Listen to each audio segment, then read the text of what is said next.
Kejaksaan Agung kembali mengungkap kasus dugaan korupsi besar di sektor pertambangan nasional.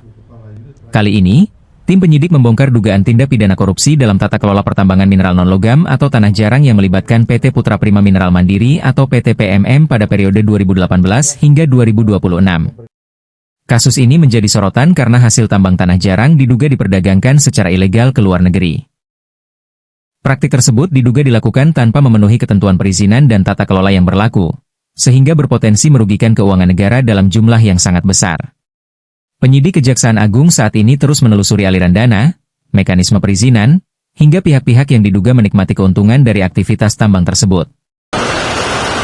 Pada hari kemarin, tanggal 7 Juli 2026, kami telah melakukan pemeriksaan terhadap beberapa orang saksi, yaitu Saudara IS selaku perwakilan PT PMM, Saudara GP selaku Kepala Unit Pelayanan Pangkal Pinang PT Sukovindo, dan CK selaku Kepala Kantor Pelayanan dan Pengawasan Bea Cukai TPC Pangkal Pinang.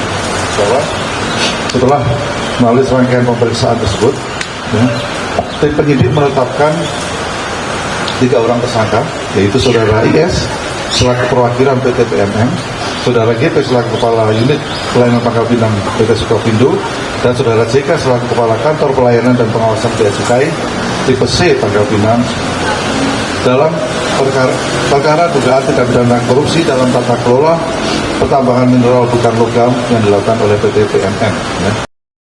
Sejumlah saksi telah diperiksa dan berbagai dokumen penting telah disita sebagai barang bukti untuk mengungkap secara terang dugaan tindak pidana korupsi ini.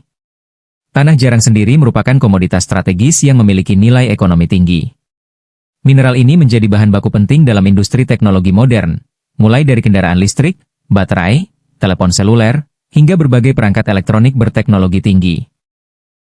Karena nilai ekonominya yang besar, tata kelola pertambangan tanah jarang harus dilakukan secara transparan dan sesuai dengan ketentuan hukum. Kejaksaan Agung menegaskan akan mengusut kasus ini hingga tuntas.